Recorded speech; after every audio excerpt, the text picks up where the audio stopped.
Bismillahirrahmanirrahim. Assalamualaikum warahmatullahi wabarakatuh. Bertemu lagi dengan saya Fikri Adi Putra Yudhistira STMPD. NIP saya 1986063 2020 12 1006. Kebetulan saya bertugas di unit kerja SMK Negeri 4 Kota Tasikmalaya. Dan saya juga diberi amanat untuk mengajar mata pelajaran TLJ atau Teknologi Layanan Jaringan di kelas 12. Izinkan saya untuk menjelaskan sedikit materi tentang bagaimana cara memahami prinsip kerja subscriber internet telepon. Baik, kita mulai. Nah, yang pertama kita harus mengerti dulu ya apa itu subscriber. Pengertian subscriber adalah teknologi yang menyediakan penghantar data digital melewati kabel yang digunakan dalam jarak dekat dari jaringan telepon setempat. Biasanya kecepatan unduh dari DSL sekitar dari 128 KB per day sampai dengan 24.000 KB per day, tergantung dari teknologi DSL tersebut. Kecepatan unduh DSL lebih rendah daripada unduh versi ADSL dan sama cepat untuk SDSL. Itu subscriber ya. Jadi teknologi ini merupakan teknologi yang menggunakan kabel ya, buat telepon, kabel tembaga lebih tepatnya. Yang kedua merupakan prinsip kerja subscriber pada internet telepon. ADSL menggunakan kabel telepon yang telah ada, ya, jadi bukan fiber optik. Ya, jadi dulu kan kabelnya masih pakai kabel tembaga. ADSL juga dijuluki revolusi di bidang internet atau istilah aslinya broadband. ADSL mempunyai ADSL mampu mengirimkan data dengan kecepatan bit yang tinggi berkisar antara 1,5 Mbps sampai dengan 8 Mbps untuk arah downstream sentral pelanggan dan antara 16 KB per second sampai dengan 640 KB per second untuk arah upstream atau dari pelanggan ke sentral.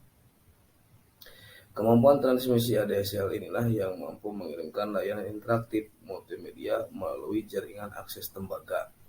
ADSL sendiri merupakan salah satu anggota dari DSL family. Teknologi XDSL sendiri mempunyai berbagai macam variasi. Selanjutnya ada instalasi subscriber secara umum internet telepon. Melakukan dial up ada beberapa cara yang dapat dilakukan untuk terkoneksi dengan internet. Salah satu caranya adalah koneksi internet dengan dial up, yaitu akses internet dengan menggunakan jalur telepon.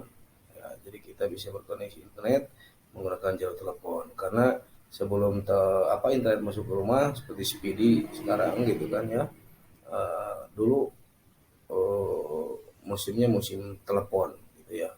Nah, jadi internet itu bisa masuk ke rumah kita dengan tetap menggunakan kabel telepon gitu ya.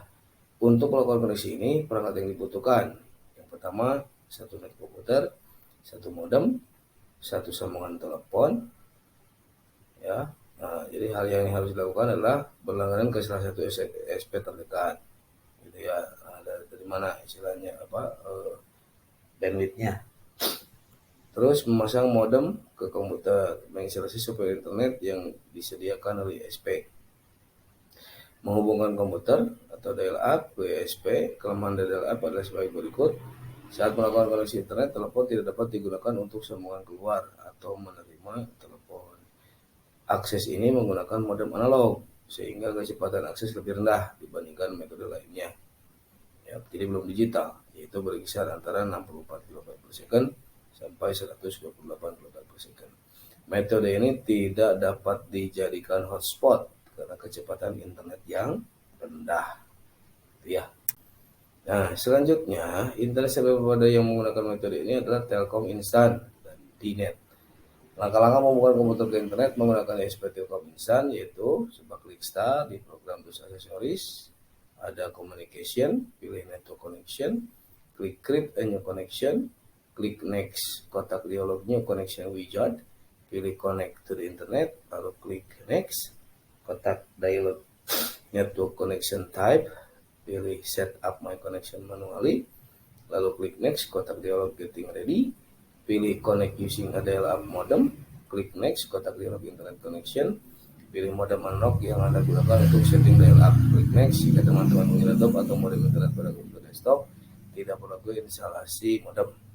Tapi belum sudah terinstall ketika menginstalasi atau driver laptop.